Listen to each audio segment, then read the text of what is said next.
Hey everyone, tonight we're drifting back into the Middle Ages, so lower the lights, put your phone somewhere safe, and if you enjoy long, calm history stories that slowly carry you towards sleep, take a moment to like the video, subscribe to the channel, and get comfortable, because tonight we're talking about medieval life as it actually was, not the shining castles, not the noble quests, but the quiet, awkward, slightly miserable things that almost never make it into textbooks. Now, when people think of the medieval world, they imagine banners fluttering in the wind, knights riding proudly, kings making bold decisions. Naturally, this is the version everyone prefers. The real medieval experience was smaller, more uncomfortable, and often deeply strange. Let's begin gently with something nobody likes to think about: silence. Medieval nights were very dark, not atmospheric dark, actual dark. There were no streetlights, no glowing windows, no soft hum of electricity. When the sun went down, the world simply vanished. Candles were expensive, torches were smoky and dangerous, so most people just sat in darkness. Imagine finishing dinner and realizing that the rest of the evening would be spent listening to the wind, your own thoughts, and possibly rats. This was normal. Sleep patterns were different too. People didn't sleep straight through the night. They slept in 2 shifts. First sleep, then waking up around midnight. Then a quiet hour or 2 of thinking, praying, or staring at the ceiling. Then second sleep. No phones, no clocks, just vibes. Now let's drift to personal hygiene, because of course we must. Medieval people did bathe. Contrary to popular belief, they were not permanently filthy. But cleanliness was inconsistent. Bathing was seasonal, communal, and sometimes social. Public bathhouses existed, especially in cities. They were warm, they were lively. They were also frequently shut down for being, let's say, morally flexible. Soap existed, but not everyone used it. Water had to be carried. Heating it took time and fuel. So for many people, washing meant wiping exposed skin with a damp cloth and hoping for the best. Smells were everywhere. People noticed them. They just accepted them. Perfume was not about luxury. It was survival. Now let's talk about medieval medicine, because this is where things quietly become unsettling. Doctors were rare and expensive, and often wrong. Most medical care happened at home. Treatments included herbs, prayers, charms, and occasionally bleeding the patient until everyone felt like something productive had happened. Bloodletting was extremely popular. If you had a headache, they removed blood. If you had a fever, they removed blood. If you felt sad, they removed blood. Naturally, this made everything worse.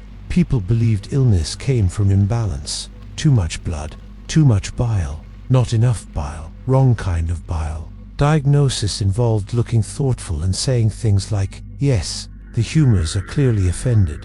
Surgery existed, but anesthesia did not. Pain was managed with alcohol, herbs, or strong encouragement. Survival rates were aspirational. Now let's gently turn toward food.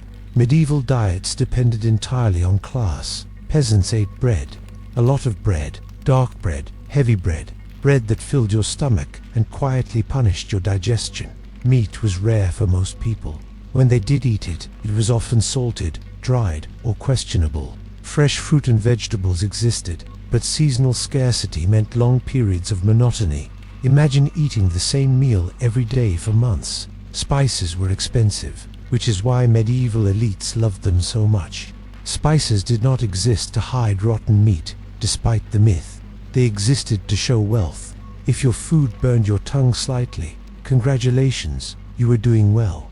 Water was risky, so people drank beer, weak beer, low alcohol, safer than water and acceptable at all hours. Children drank it too. This brings us gently to childhood.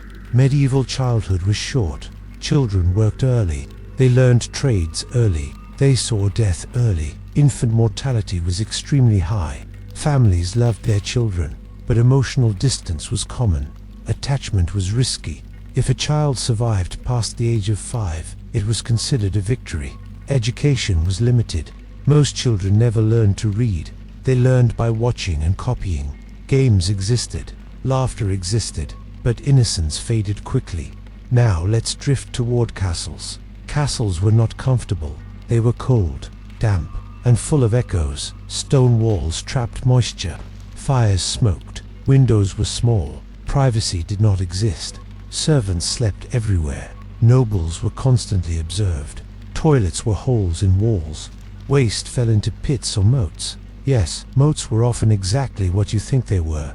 Castles smelled like smoke, sweat, animals, and damp stone. Perfumed rushes were scattered on floors to help.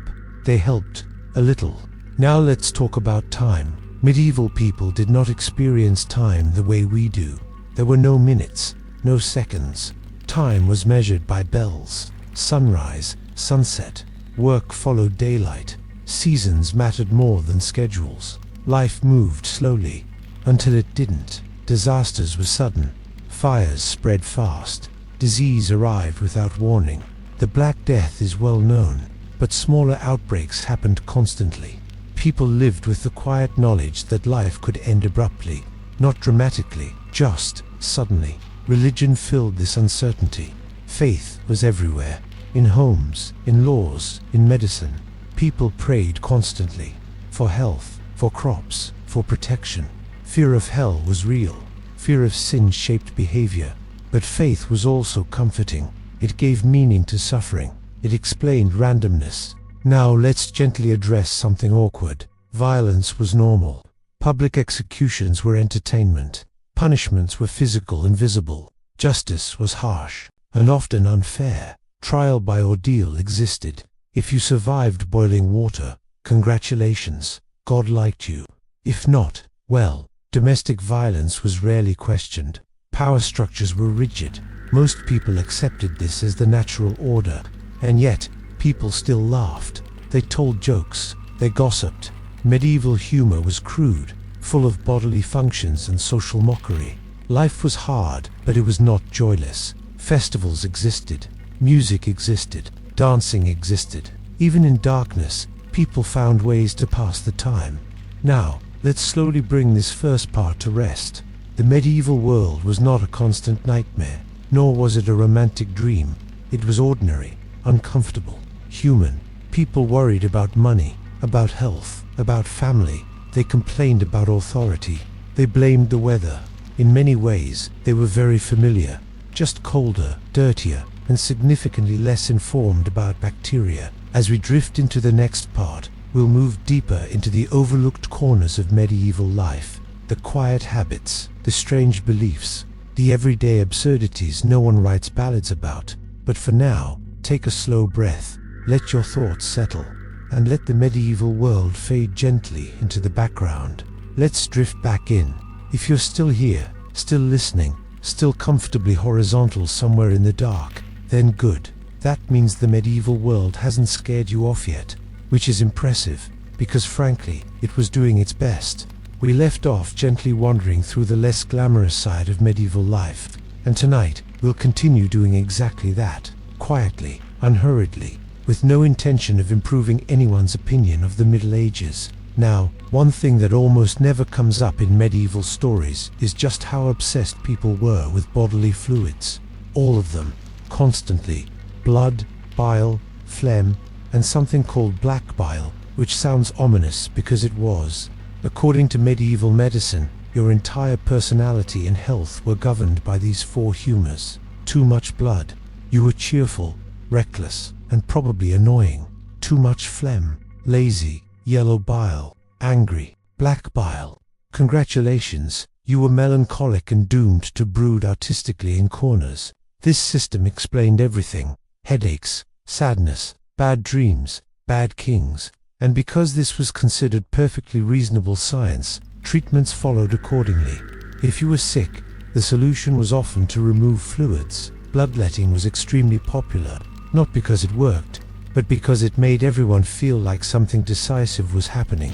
Leeches were applied enthusiastically, sometimes dozens at a time. If you fainted, that was seen as a good sign. It meant the treatment was working. Naturally, even medieval kings were subjected to this, which explains a lot about medieval decision-making. Now imagine being a medieval noble child. You were born into luxury, silks, servants, gold-threaded blankets, and immediately everyone assumes you are going to die, because statistically you probably were. Childhood in the Middle Ages was not gentle, not even for the rich. In fact, especially not for the rich. Noble children were often handed over to wet nurses. Their parents might see them occasionally, if convenient. Affection was discouraged. Attachment was risky. Why grow close to someone who might not survive the winter? Education began early and was often brutal. Young boys trained with weapons long before their bones fully agreed with the idea. Young girls were prepared for marriage, childbirth, and political usefulness. Romantic childhoods did not exist, only preparation. And then there was hygiene, or rather, the medieval version of it.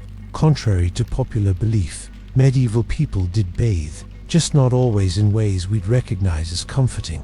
Public bathhouses were common in many cities. They were social spaces, which meant they were loud, crowded, and frequently shared.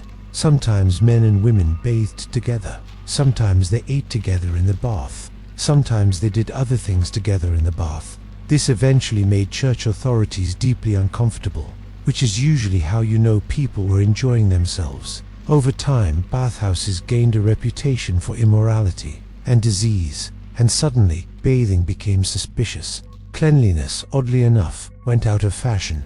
Instead, people relied on linen underwear to absorb dirt and sweat. The logic was that changing your underclothes was basically the same as bathing. It was not, but it made sense at the time. Perfumes became important, strong ones, designed not to smell nice, but to overpower everything else. Which brings us gently to medieval cities. They smelled exactly how you think they did, and worse, waste disposal was casual at best. Chamber pots were emptied into streets, sometimes with a warning shout, sometimes without. Gardy-loo, people would yell in some regions, which was your cue to jump out of the way, if you were lucky. Streets were muddy, uneven, and filled with animals. Pigs wandered freely, acting as unofficial garbage collectors, which sounds efficient until you remember pigs are pigs. And yet, people adapted. Life went on. Markets bustled. Merchants argued. Children played games using sticks, bones, and whatever else was nearby. Now, let's talk about medieval justice, because it was creative. Trials did not always involve evidence. That would have been far too modern. Instead, guilt was sometimes determined by ordeal. If you were accused of a crime, you might be asked to hold a hot iron, or walk across hot coals, or be thrown into water. If you survived without injury, God had declared you innocent. If you were injured or drowned, God had declared you guilty. This system had a certain brutal efficiency, mostly in ending discussions quickly. Punishments were public, highly visible, designed to educate as much as punish. Stocks, pillories, and public shaming were common. People threw food, or stones, or whatever they felt like. Execution days were social events. Families attended. Vendors sold snacks. This was not considered strange. This was considered civic participation.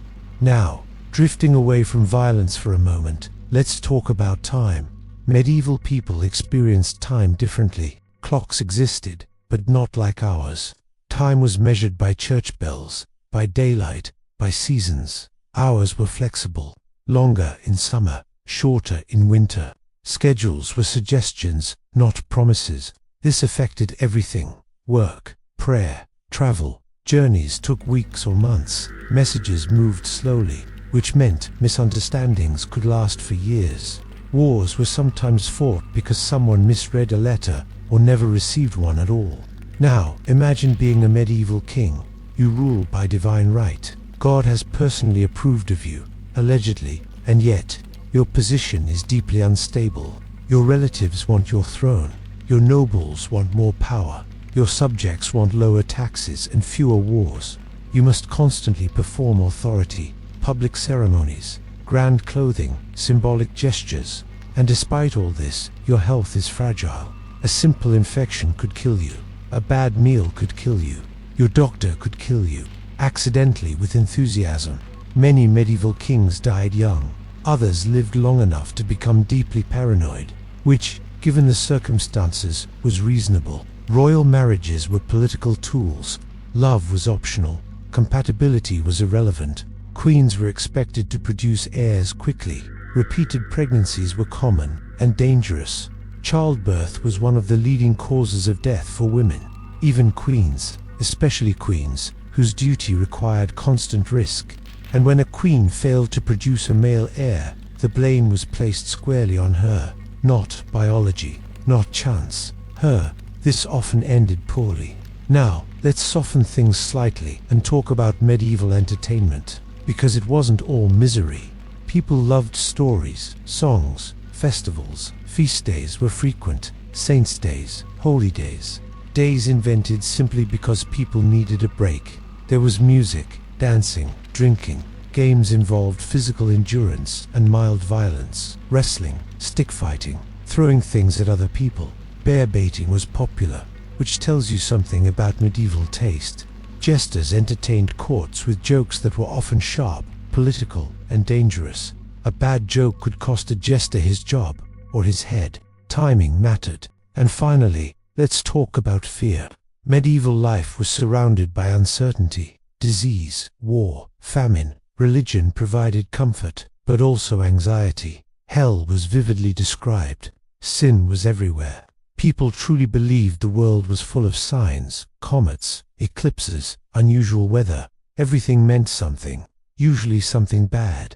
And yet, people lived, loved, worked, laughed. They married, they argued, they told stories to help the long nights pass, which is perhaps the most overlooked thing of all. Medieval people were not just figures in tapestries or names in chronicles.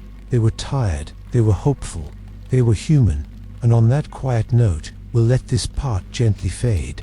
In the next part, we'll drift even deeper into the forgotten corners of medieval life. More strange habits, more quiet absurdities, more things no one warned you about. But for now, just rest. Let the bells fade into the distance, and let the Middle Ages slowly, mercifully, fall asleep again. Let's drift back in again. No rush, no dramatic music swelling in the background. Just the quiet realization that medieval life continued to be far stranger, far messier, and far less heroic than anyone likes to admit. By now, it should be gently sinking in that the Middle Ages were not a single, unified experience. They were centuries of improvisation, centuries of people making confident decisions with very limited information, and then sticking with those decisions out of stubbornness. One of the things nobody talks about much is how deeply confused medieval people were about their own bodies. Not in a metaphorical sense, in a literal, medical sense. Doctors believed the human body was governed by 4 humors: blood, phlegm, black bile, yellow bile. If you were sick, it wasn't because of germs. It was because your fluids were having a disagreement. Feeling tired, too much phlegm, angry, obviously bile, depressed, black bile, naturally. The solution was balance, and balance usually meant removing something from you. This is why bloodletting was so popular. Feeling weak, let's remove some blood. Feeling dizzy, also blood. Feeling perfectly fine, preventative blood removal, just in case. Kings were bled, queens were bled, children were bled. Nobody paused to consider that perhaps the weakness came from the repeated removal of vital fluids that would have required admitting error, and medieval medicine did not do that. Hospitals did exist, by the way, but they were not places you went to be cured. They were places you went to be managed. Most hospitals were run by religious orders.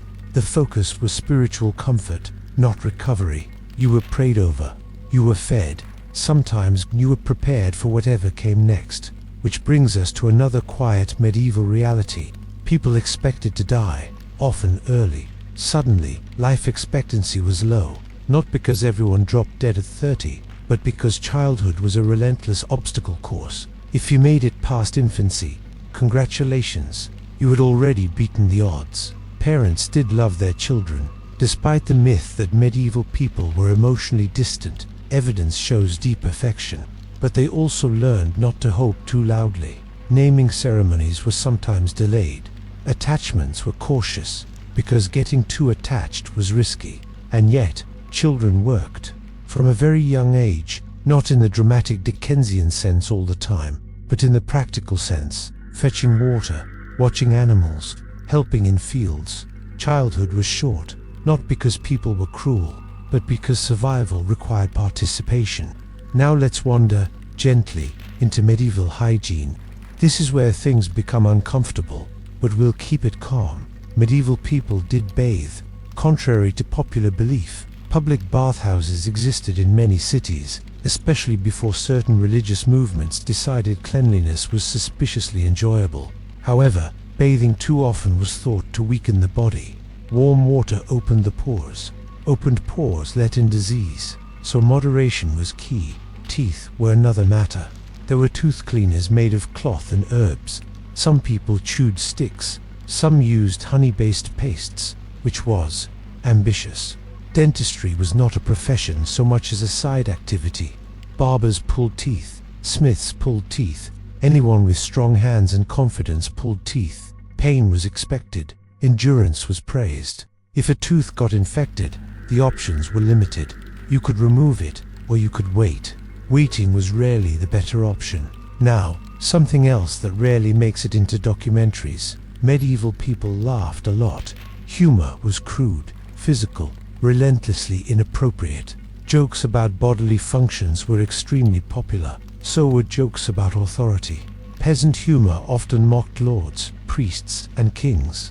Carefully, quietly, but persistently. Carnivals and feast days turned the world upside down. Servants mocked masters. Fools mocked kings. Rules relaxed. For a short while, society inhaled, then exhaled back into hierarchy.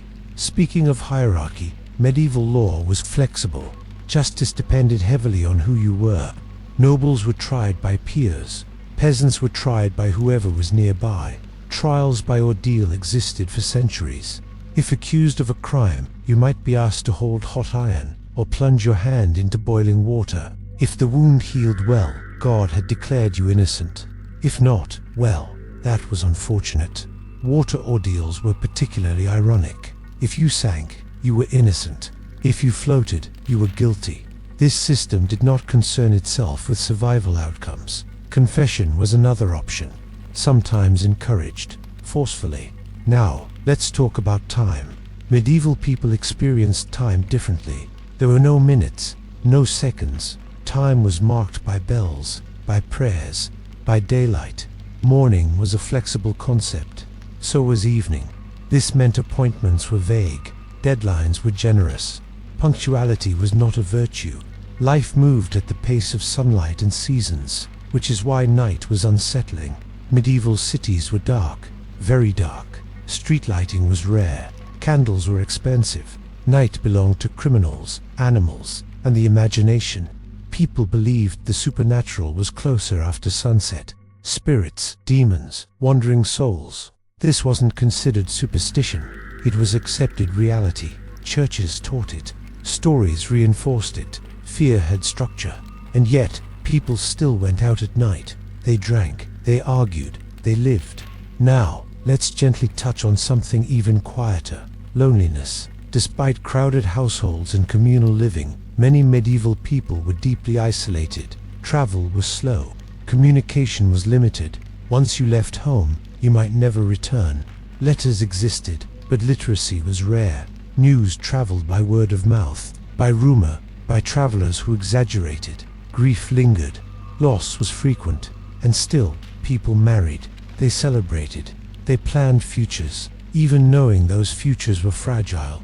Perhaps that's the most overlooked part of medieval life.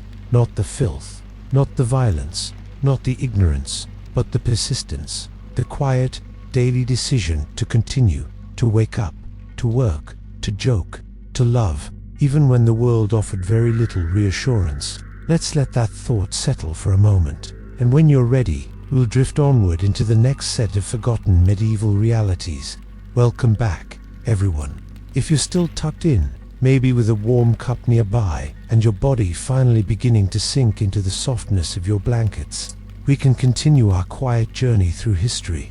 And of course, a gentle reminder to like and subscribe, if you haven't yet, so that future evenings can continue to drift into strange, forgotten corners of the past with us. Tonight, let's consider something seemingly superficial, but oddly powerful. Tudor beauty ideals and the gender politics that came with them. Because in the 16th century, appearance was less about vanity and more about survival, social positioning, and occasionally, royal intrigue. The Tudors were obsessed with pale skin, not just pale, but almost corpse-like. A suntan suggested labor outdoors, poverty, or some vague unworthy association with the peasantry. So women of status spent hours indoors, often rubbing their skin with lead-based powders. Yes, lead, because the perfect face, naturally, was worth a slow, lingering poisoning.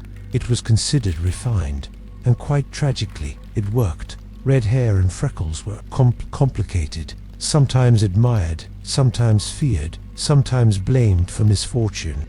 Imagine navigating court life with a subtle freckle on your cheek, wondering if it would mark you as dangerously unconventional. And yet, the royal painters adored portraits that exaggerated paleness and delicate features, because art had a way of teaching everyone what beautiful looked like and enforcing it. Eyebrows were another story. High, thin, or non-existent eyebrows indicated nobility. Low, thick, or natural brows, well, you might be too busy surviving to care about politics. And naturally, women tweezed, shaved, or painted their faces to match the ever-shifting expectations of the court. Hair itself was a political statement. The length, the style, the covering, all of it, was read like an open book. Married, veil, widowed, perhaps some subtle grey, eligible for marriage. Subtle hints of the latest trend in coifs, because, of course, your hair could determine your fortune or, at least, your prospects. And then, the wardrobe. Corsets, heavy fabrics, layers upon layers, not just for fashion. These were instruments of display, of power, and, in some cases, instruments of mild torture. Noble women would faint, sometimes literally, under the weight of their ruffled sleeves and multiple skirts. Yet fainting elegantly was still considered the proper response to indignity, curiosity, or minor scandal. Gender politics in the Tudor court extended beyond the surface. A woman's body, face, and behavior were constantly evaluated, commented upon, and, naturally, politicized. A slip, a glance, a misjudged posture could become gossip, or worse, a threat to a family's standing.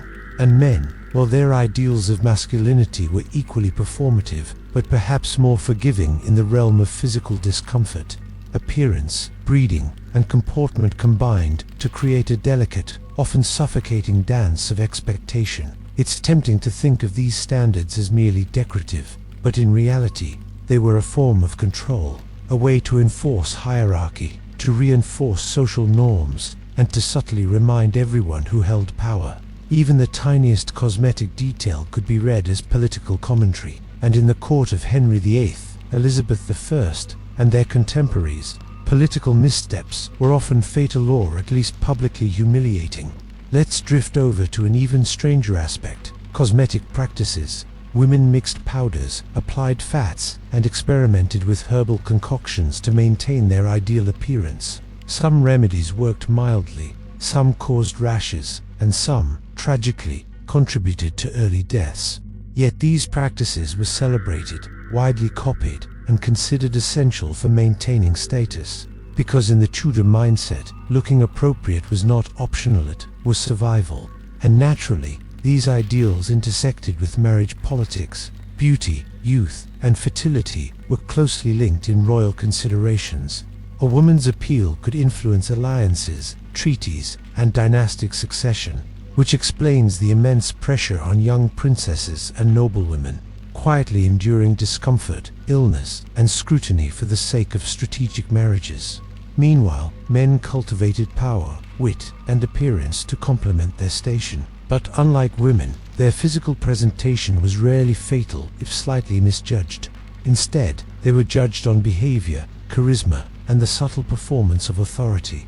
It's oddly comforting to think that even in such rigid times, people still found ways to express personality through embroidery, hairstyles, subtle gestures, or the occasional daring smile. Yet the stakes were always high. Small miscalculations could ripple into scandal, and scandal in Tudor England was like a pebble dropped in a very still pond. It spread, lingered, and could drown reputations. So, As we ease into the quieter corners of this narrative, remember that these beauty rituals and political subtleties were not merely vanity, they were survival strategies, social currency, and tools of influence in a world that measured worth in both appearances and alliances.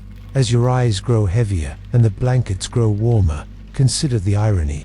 People hundreds of years ago spent their lives meticulously managing how they looked, what they said, and how they moved, all under the watchful eyes of family, court, and country. And here we are, quietly observing, drifting along the edge of their world, soothed by the absurdities and tragedies that were, for them, all very real.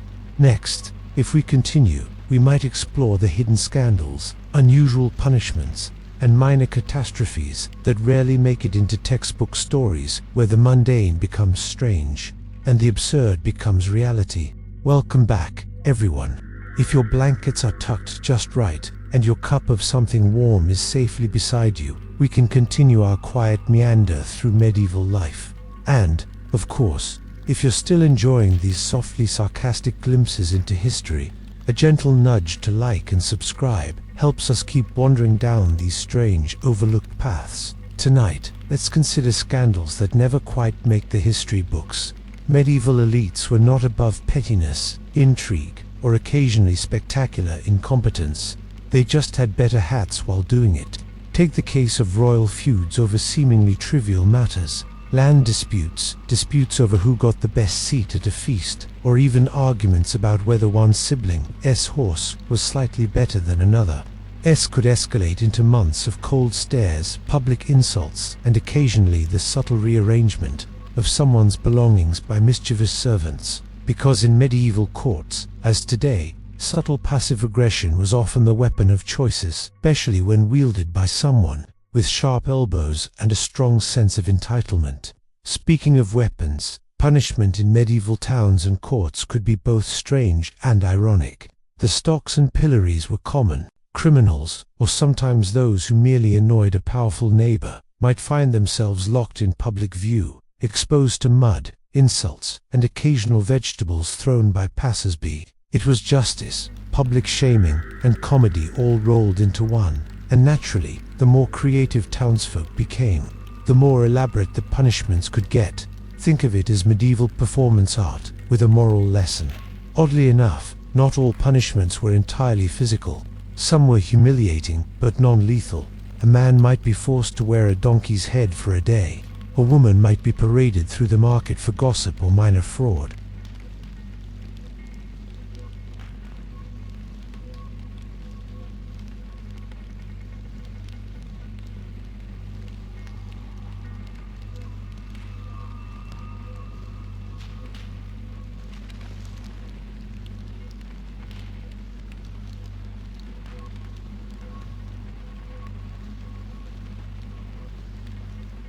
A single mishap could ripple through a community, causing months of scarcity and stress. Yet daily life moved on, because, naturally, people had to eat, work, and avoid the occasional angry pig.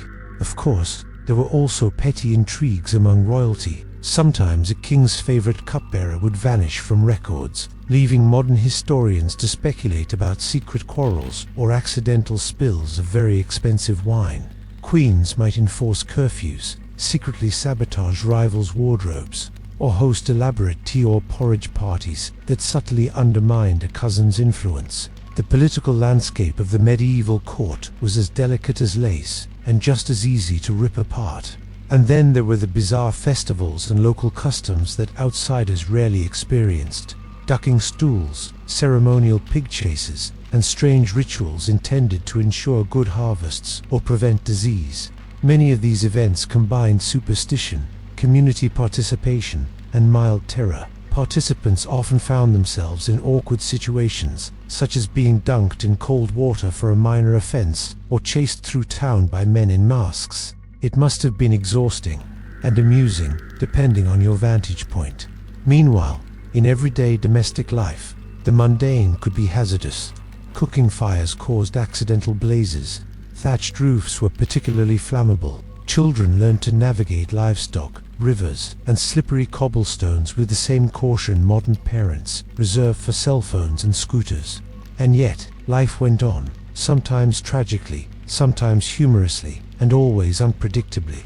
Let's drift gently toward petty squabbles among the nobility. Lands, titles, and minor honors were frequently contested with letters, emissaries, and sometimes swordplay or the occasional, discreet poison. Revenge was slow, but methodical. A seemingly minor slight could lead to decades-long feuds, with children, grandchildren, and even household pets somehow implicated. The concept of keeping up appearances was essential, because medieval society depended on perception, even more than reality. And finally, for tonight's gentle wander, consider personal eccentricities of the rich and powerful.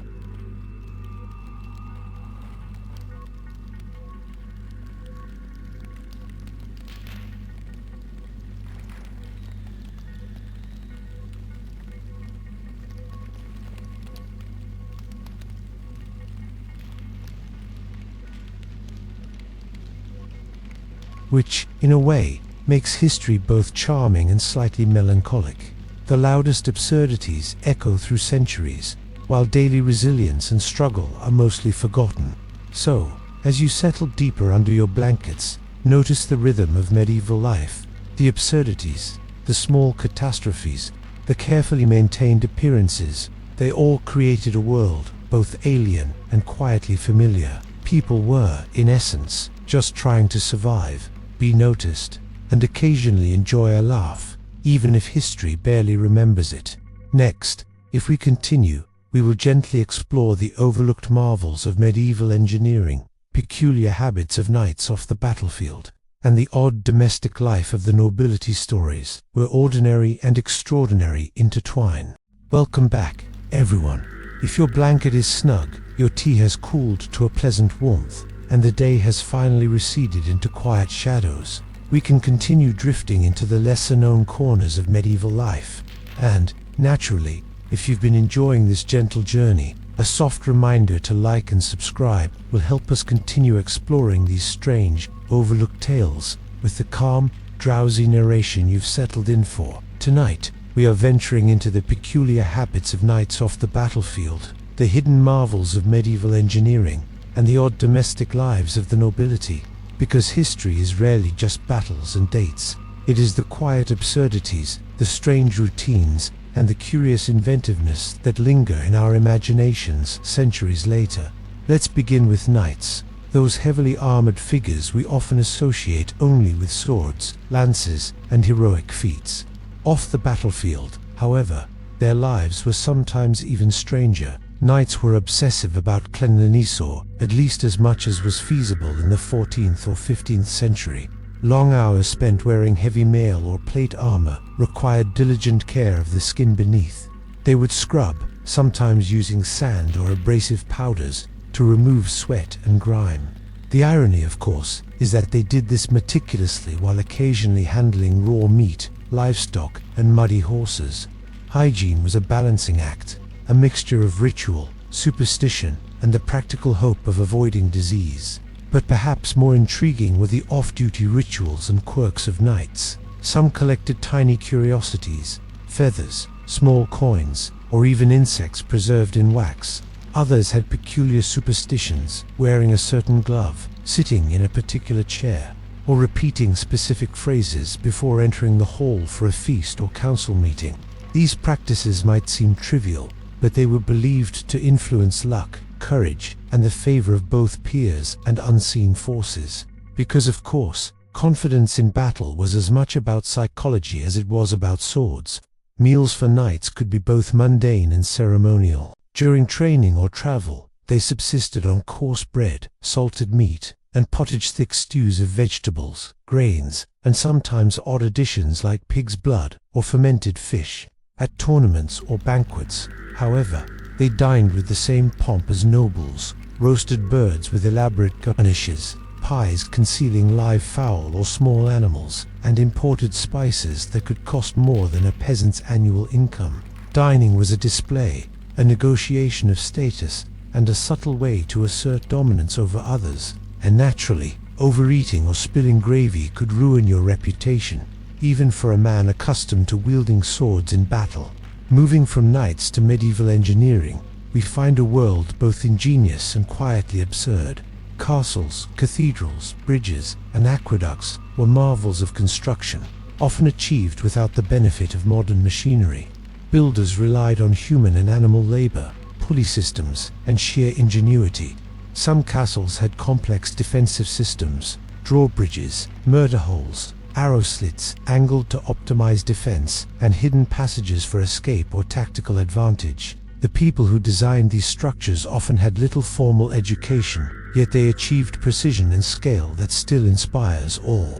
It is comforting to imagine the quiet hours spent measuring stone, arguing about mortar, or testing the angle of a defensive wall, all while humming or grumbling under the strain of labor. In cathedrals, we see similar genius. Flying buttresses, ribbed vaults, and stained glass windows all served functional, aesthetic, and symbolic purposes. Builders considered physics and theology simultaneously, producing structures that reached heavenward while remaining anchored to the ground. Some innovations were accidental, a slightly stronger arch here, a more flexible beam there, resulting in unintended beauty.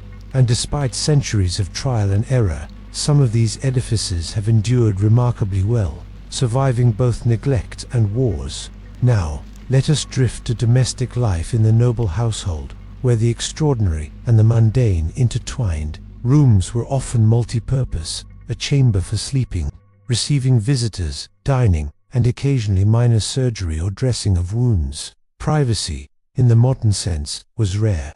Servants, attendants, and sometimes curious relatives would be present in varying degrees.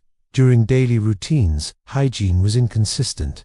Bathwater was shared in some cases, and perfumed cloths often substituted for thorough washing. Yet attention to appearance remained paramount, particularly among women. Noble women spent hours maintaining their appearance, as we have seen in previous parts. Hairstyles, powders, and elaborate clothing were not merely aesthetic, they were tools of influence. A well-presented woman could sway opinion, encourage alliances, or subtly undermine rivals.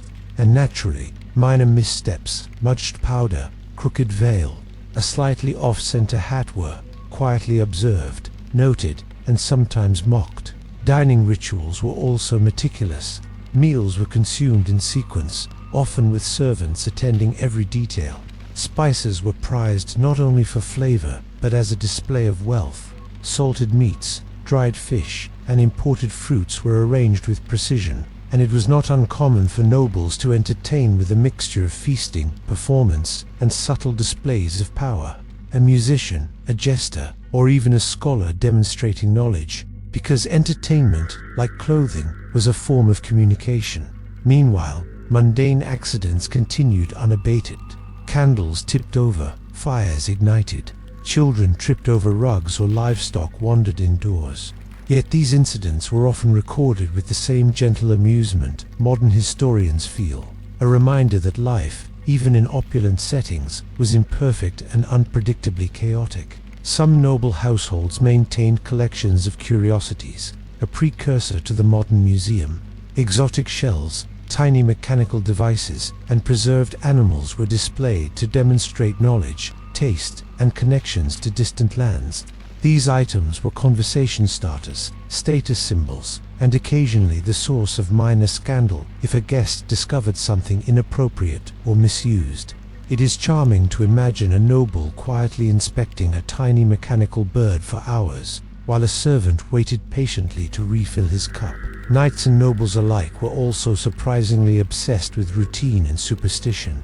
Daily prayers, astrological consultations, and careful observation of omens guided behavior.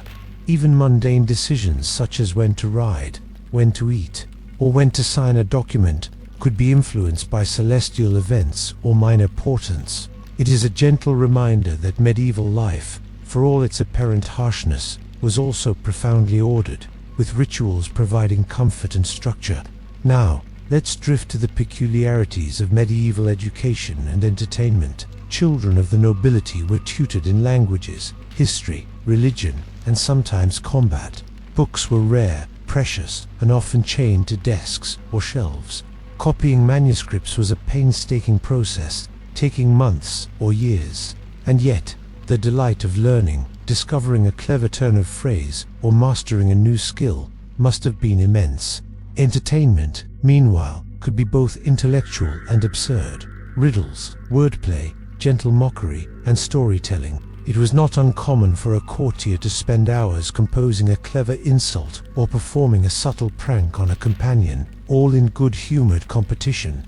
Feasts, as we gently touched upon earlier, were arenas of subtle power. Who sat where, what dishes were served first, and how wine was poured, could all indicate rank and favor. Guests navigated this carefully, conscious of etiquette and reputation, and naturally, minor mishaps, a spilled goblet, a mispronounced toast, an unintentional glance could ripple through the court's social network. Meanwhile, everyday life outside the castle or manor remained relentlessly practical. Peasants labored, craftsmen crafted, and villagers observed a calendar marked by seasons, festivals, and religious observances. Even here, humor and invention appeared in daily routines. Clever ways to scare pigs, imaginative methods for protecting grain, or playful pranks during market days. The ordinary and the extraordinary intertwined, forming a tapestry of human experience, both poignant and amusing. Finally, consider the quiet tragedies that rarely make it into grand history. Minor illnesses, poorly healed injuries, and accidents claimed lives with remarkable frequency. Yet communities adapted, rituals persisted, and life continued. Survival was measured not only in longevity, but in the ability to navigate social, physical, and political landscapes, often simultaneously. So, as you drift further into this gentle exploration of medieval life, notice the interplay of absurdity, ingenuity, and human resilience. Knights cleaning armor with near-obsessive care, nobles meticulously arranging banquets, children navigating livestock and cobblestones. All of it contributes to a picture of a world at once alien and strangely familiar. The mundane, the extraordinary, the comic, and the tragic interwoven in daily life create a rhythm that can be soothing to imagine, like a slow, steady heartbeat of history. And perhaps, as you close your eyes, you can picture the quiet humor of a knight adjusting a feather in his cap, a noblewoman carefully folding her gown, a craftsman testing the strength of a beam, or a child dodging a pig in the village square. Each small gesture, each carefully maintained ritual, each minor disaster and triumph contributes to the faint, intricate pattern of medieval life, complex, human, and gently absurd. As you drift a little deeper, remember, the past was lived in small gestures, careful routines, subtle politics, and quietly sustained absurdities. And now, comfortably tucked into blankets, the echoes of these forgotten, overlooked lives can soothe you, almost like a lullaby whispered across the centuries.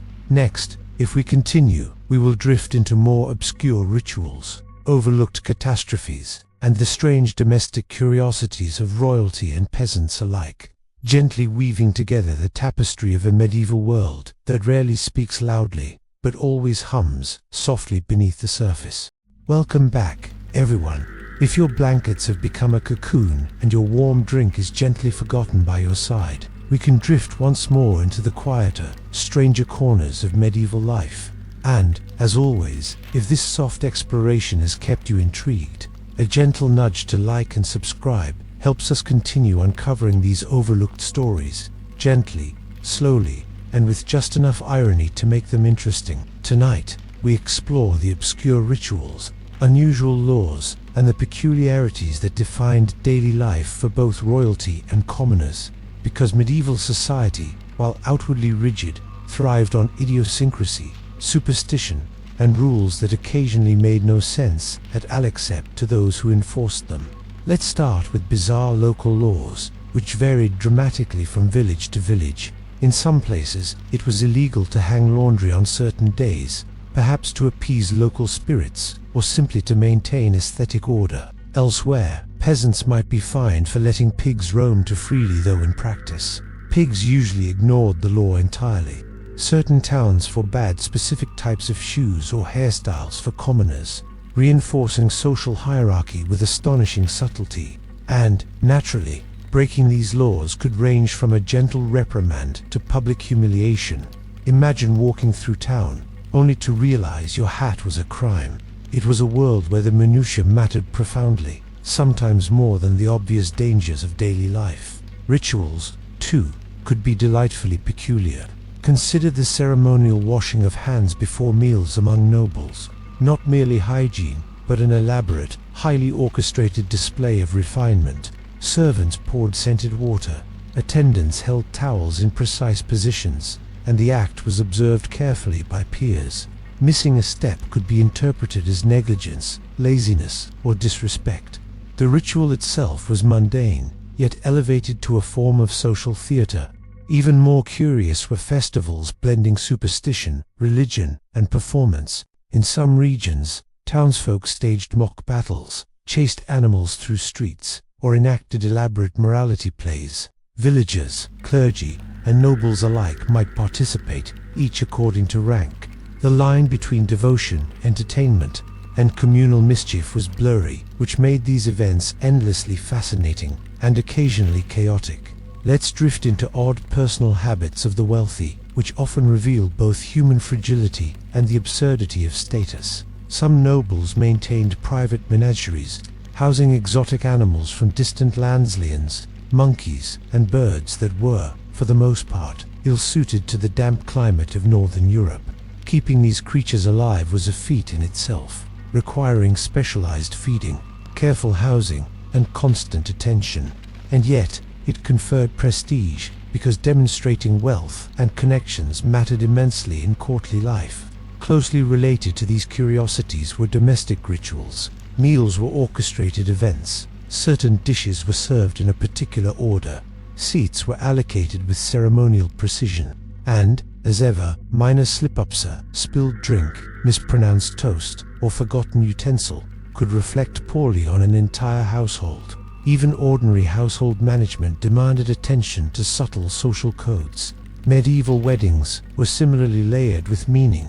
While modern weddings might focus on romance or spectacle, medieval nuptials were both a negotiation and a display of power. Dowries, alliances, and political advantages were encoded in the arrangement of guests, the order of procession, and the choice of music.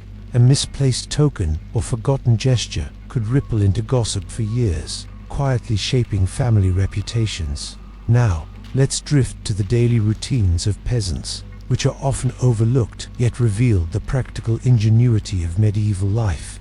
Peasants rose early, tending fields, livestock, and households. Tools were rudimentary, yet they enabled survival in a harsh environment. Meals were simple but thoughtfully prepared: bread, porridge, cheese, seasonal vegetables, occasionally supplemented by fish or small game. Superstition and folk wisdom guided planting, harvesting, and illness remedies. Yet within this practical rhythm, there was also humor, cleverness, and resilience, qualities often invisible to modern eyes. One fascinating example of this ingenuity is flood management and water control. Villagers built rudimentary dams, channels, and water wheels to irrigate fields and power mills. Sometimes these measures were ingenious, sometimes comically ineffective, but collectively they sustained communities and allowed agriculture to thrive, quietly shaping landscapes that persist to this day. Let's pause and consider the minor catastrophes that punctuated daily life. Fires, floods, crop failures, livestock disease, and poorly maintained roads were constant threats. Yet people adapted, improvised, and incorporated these mishaps into social life. Market fairs might be delayed, neighbors might share food or labor, and festivals might be rescheduled. In a sense, medieval communities were remarkably resilient, finding humor and ritual in misfortune. Turning to royal peculiarities, some monarchs indulged habits that were eccentric, elaborate, or borderline obsessive. Henry VIII, for instance, was known for elaborate feasts and tournaments, yet he also meticulously recorded dietary preferences and physical routines. Queens, too, engaged in highly regimented daily practices, combining prayer, embroidery, and social observation into intricate schedules. Even minor deviations could become scandal, because appearances were tightly bound to authority. Another quietly fascinating aspect involves healthcare and medicine. Physicians used leeches, purgatives, and herbal remedies, sometimes in ways that seem alarming to modern sensibilities. Yet there was logic underlying many treatments, balancing humors, observing symptoms, and attempting intervention where possible. Noble households often employed multiple practitioners, including midwives, barbers, and herbalists, creating a small, personal network of healthcare. Even with limited knowledge, their efforts reveal a careful, experimental approach to well-being. Now, let's drift into social games, storytelling, and entertainment. Jesters were integral, not merely amusing. They subtly guided conversations, mocked rivals, and influenced opinions, all while performing feats of wit or acrobatics. Storytelling and poetry were highly valued, often intertwined with political commentary or moral lessons. Music was both entertainment and ritual, providing rhythm to work, ceremony, and leisure. Finally, consider the quiet absurdities that linger in memory.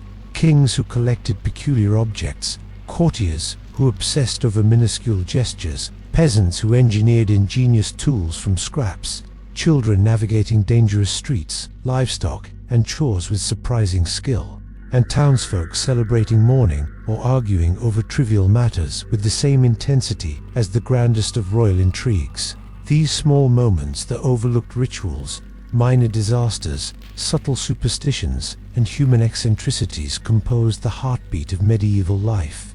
They are quiet, odd, and sometimes absurd, yet deeply human, and in imagining them, we can drift closer to the rhythm of a world long past, feeling the subtle humor, tension, and resilience of people who lived in ways both familiar and alien. As you nestle further into your blankets, allow your mind to picture the scene: a village bustling with activity, knights meticulously adjusting armor, nobles observing rituals with precision, children navigating cobblestones, and animals moving through town with unexpected authority. Each detail, each ritual, each minor catastrophe or triumph contributes to a tapestry of medieval life, complex, quietly humorous, and endlessly absorbing. Next, if we continue, we will explore more strange festivals, unusual legal practices, forgotten inventions, and the peculiar domestic worlds of the medieval elite, weaving together the stories that textbooks rarely mention, yet gently hum beneath the surface of history. Welcome back, everyone.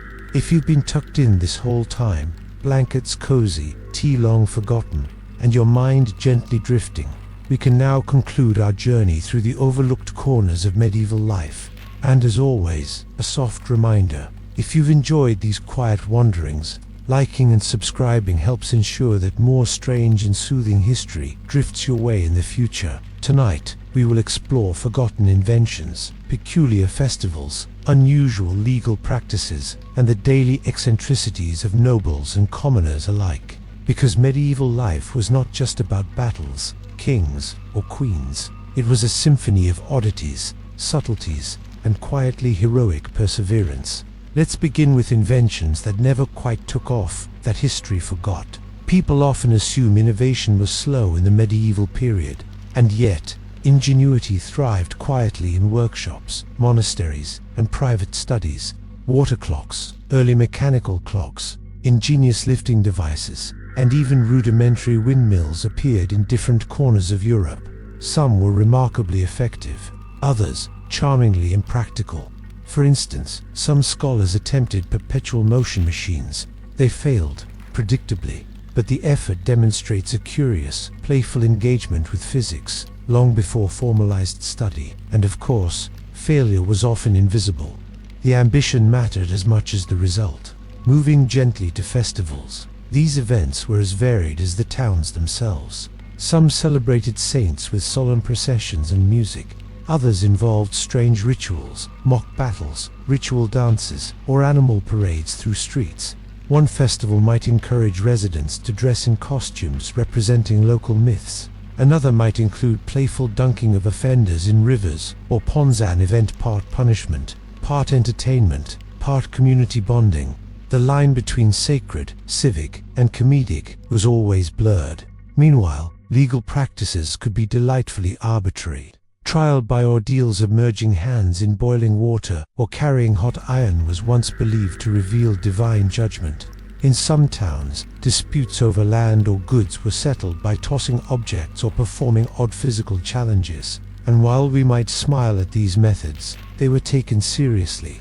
Because in a world where written records were scarce, community enforcement and symbolism carried weight.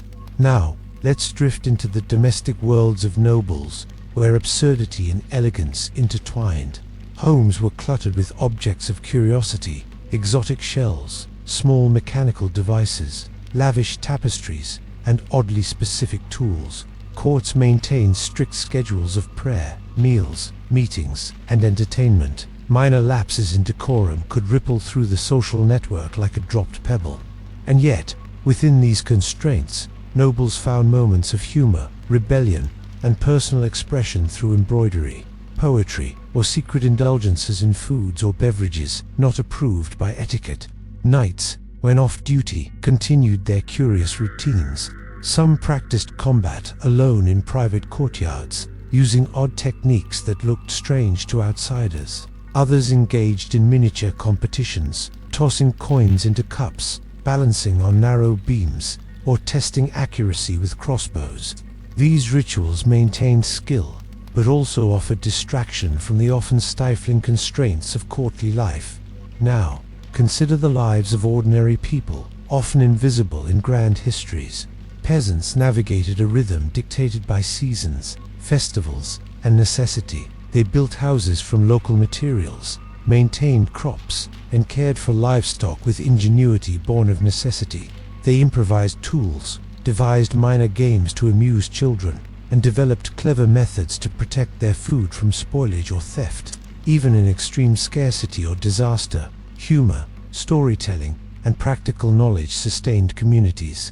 Food, once again, tells its quiet story. Bread was a staple, but ingredients varied: rye, barley, oats, sometimes mixed with lesser grains when harvests failed.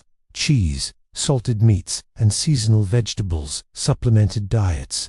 Meals were simple for peasants, ornate for nobility, yet in both cases, preparation and consumption followed rhythm, ritual, and subtle hierarchy. Religion permeated every corner of life, influencing daily decisions, festivals, and personal habits. Monks copied manuscripts for years. Women attended mass while observing intricate social codes, and men consulted astrologers for guidance on planting, marriage, or travel. Even seemingly minor acts crossing oneself, wearing a charm, or attending a saint's feast carried layers of meaning. And let's not forget pets and animals, ever-present companions or nuisances.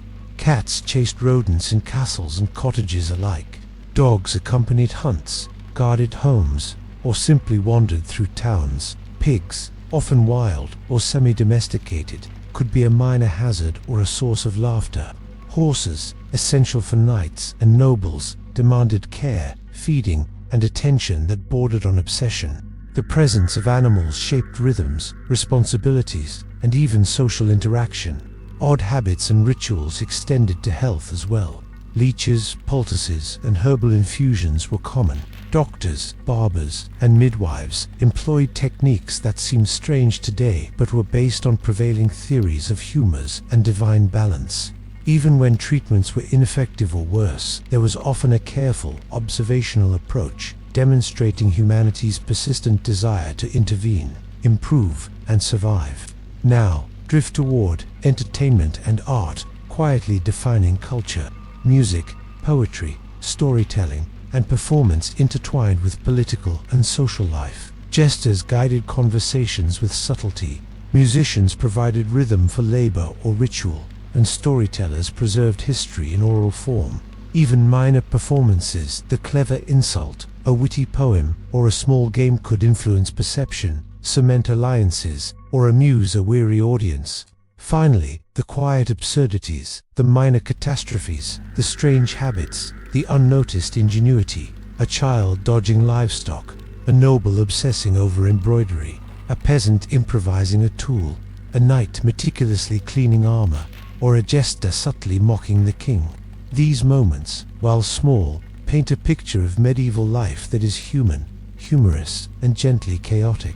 It is a world where survival, creativity, ritual, and subtle power interwove in ways both alien and strangely familiar. As your eyes grow heavier and your mind drifts into the comfort of your blanket, consider this: the medieval world, for all its oddities, dangers, and superstitions, was lived fully.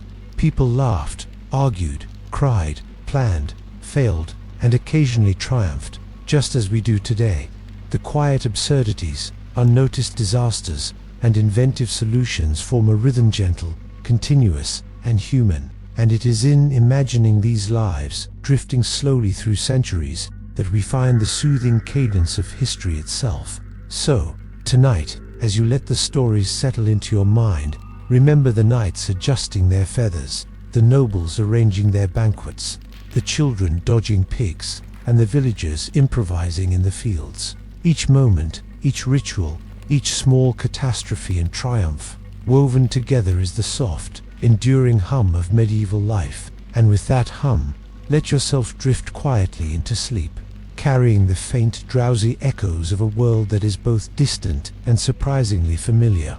Good night. Welcome back, everyone. If you're still tucked into your blankets, perhaps with a cup of something warm, we can now drift far from castles and peasants to ancient Greece, specifically the quiet wonders of Corinth and its famed Isthmian games. And, naturally, if you've enjoyed our gentle historical wanderings so far, a soft reminder to like and subscribe helps ensure future evenings continue to explore forgotten or overlooked corners of history with calm narration and lightly sardonic humor. The Isthmian Games were one of the 4 Panhellenic festivals, alongside Olympia, Delphi, and Nemea. They were held every 2 years near the Isthmus of Corinth, a narrow stretch of land connecting the Peloponnesus to mainland Greece. While perhaps less celebrated today than the Olympics, in their time they were a bustling mix of athletic competition, religious observance, and social spectacle. The games honored Poseidon, god of the sea, storms, and horses, a slightly unpredictable patron, if one thinks about it. Participants competed in running, wrestling, boxing, and chariot racing, often under sweltering sun, with little water and more than a hint of competitive rage. Winners were celebrated, naturally, but losers often became minor cautionary tales, illustrating the Greek maxim that skill, preparation, and luck mattered equally. Perhaps the most intriguing aspect of the Isthmian Games was their blend of athleticism, politics, and local rivalry. City-states sent competitors to demonstrate not just physical prowess, but prestige. A well-trained runner or skilled charioteer reflected glory on their polis. And, as always, subtle cheating, bribery, or strategic alliances were present. Because even in ancient Greece, human nature found a way to make competition slightly absurd. Ceremony and ritual surrounded the contests. Victors received crowns of pine or celery, depending on the period, rather than gold medals, which, in a way, seems understated. After weeks of grueling training and risking sprains, bruises, and possibly worse, the reward was a fragrant crown and, of course, eternal honor, at least until the next cycle of games. The Greeks were remarkably philosophical about this. The Isthmian Games also included poetry, music, and oratory competitions, blending physical and intellectual pursuits. It was not merely about who could run the fastest, but who could demonstrate grace, strategy, and refinement. A skilled poet or musician could earn recognition comparable to a champion athlete. And so the festival became a cultural hub, a place where ideas, art, and politics intersected quietly beneath the athletic spectacle. Travel to the Isthmian Games could be arduous. Competitors and spectators alike faced long journeys on foot, horseback, or by ship, often navigating rough terrain and unpredictable weather. Local vendors set up temporary markets, selling food, trinkets, and sometimes cleverly disguised gambling opportunities.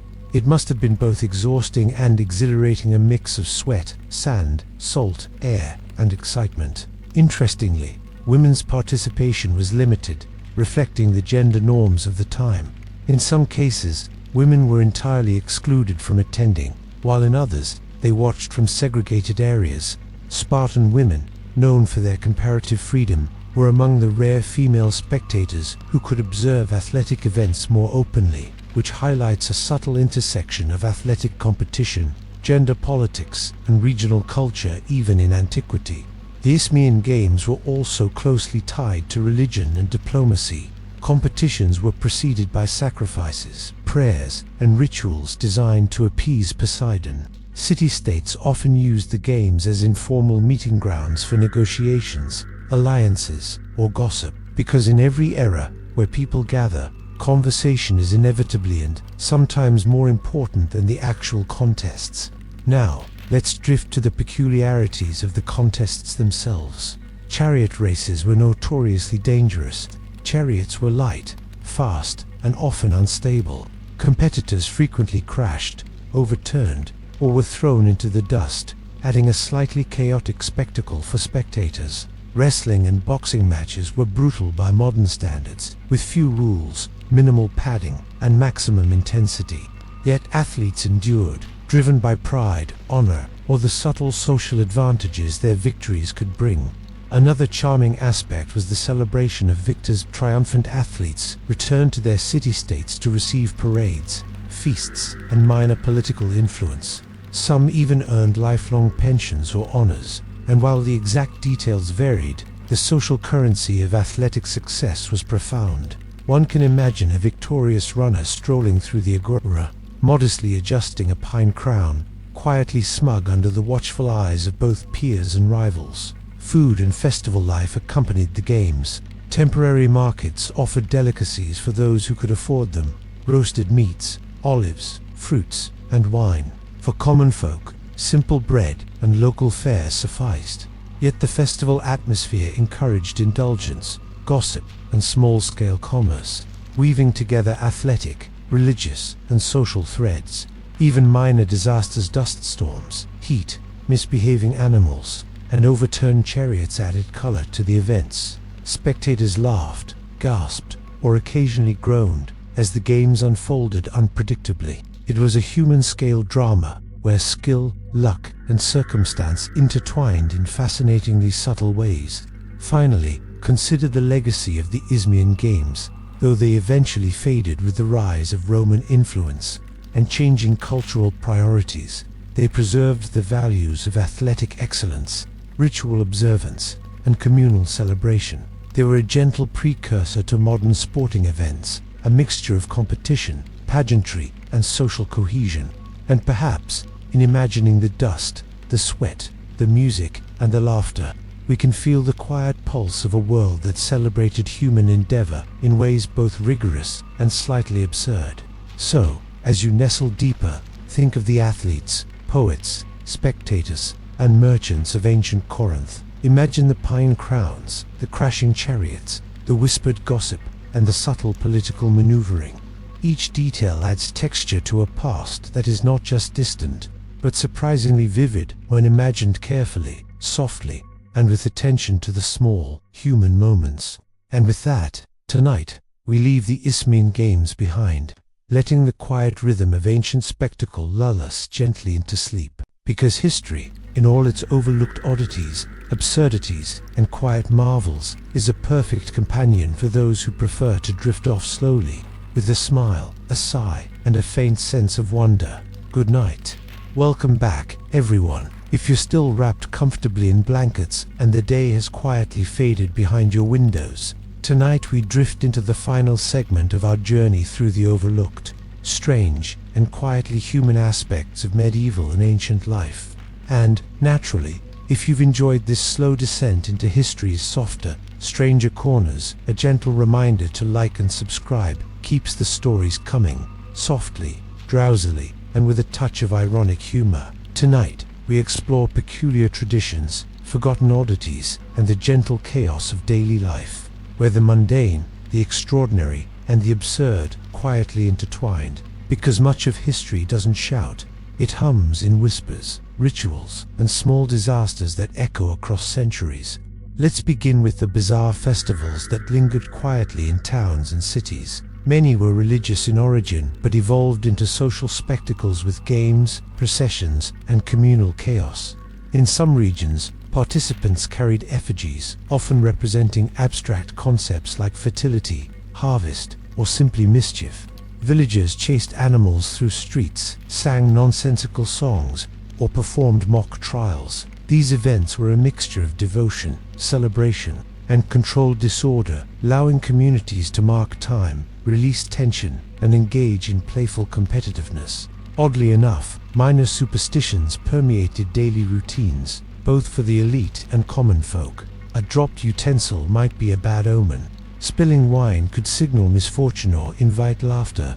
Certain days were considered lucky for travel, work, or marriage. And of course, some superstitions, when ignored, led to mild reprimands or gentle gossip, reminding everyone that belief, even in small things, carried social weight.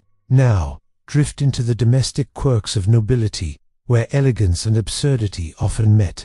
Rooms were filled with curiosities, exotic shells, tiny mechanical toys, elaborate embroidery, and intricately carved furniture. Minor lapses in etiquette, misplaced spoon, a crooked tapestry, or an untidy sleeve could ripple into subtle social consequences. Yet within these constraints, nobles found humor, indulgence, and expression through secret recipes, playful pranks, or the meticulous arrangement of their possessions. Knights off the battlefield maintained equally peculiar habits. Some practiced solitary drills or miniature competitions, testing accuracy or balance. Others curated collections of feathers, coins, or other minor curiosities. Rituals, superstitions, and obsessive attention to small details were believed to influence luck, courage, and social perception. And naturally, these eccentricities were quietly observed, sometimes gently mocked, and occasionally celebrated within their circles. Meanwhile, common folk navigated daily hazards with ingenuity. Children learned to dodge livestock, navigate uneven streets, and improvise games from sticks and stones. Peasants cultivated crops, maintained livestock, and constructed simple but effective tools for work. Festivals, local rituals, and occasional minor disasters added color, humor, and unpredictability to life, blending practicality with resilience and imagination. Let's consider the subtle interplay of humor and survival. In both towns and courts, small misadventures were opportunities for wit, observation, and social maneuvering. A spilled drink could inspire a joke. A misbehaving animal could become the subject of gentle mockery. Even the quiet tragedies, illness, minor injury, or household mishap were often softened by ritual, humor, and adaptation. Life, in essence, was both fragile and absurd, and people navigated it with creativity and patience. Next, drift to medieval craftsmanship and forgotten ingenuity.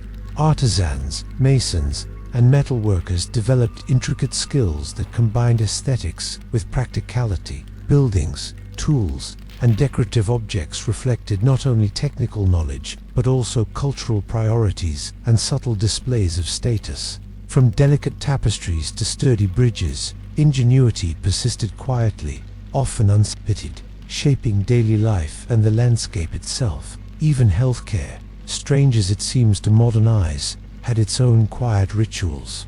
Herbal remedies, poultices, leeches, and prayer were blended thoughtfully, even experimentally. Physicians, midwives, and barbers formed informal networks of care, attending to both the mundane and the extraordinary with dedication. While some treatments were ineffective, the human effort to understand, heal, and preserve life persisted in quietly remarkable ways. Food, of course, punctuated both routine and ceremony. Bread, cheese, pottage, roasted meats, and seasonal fruits composed daily sustenance. In noble households, elaborate meals became performances of wealth, skill, and refinement. In peasant cottages, meals reflected seasonal availability, practicality, and the subtle pleasures of shared effort and ingenuity. Even a simple loaf of bread could tell a story of labor, culture, and resilience. Animals permeated daily life. Horses carried knights and merchants.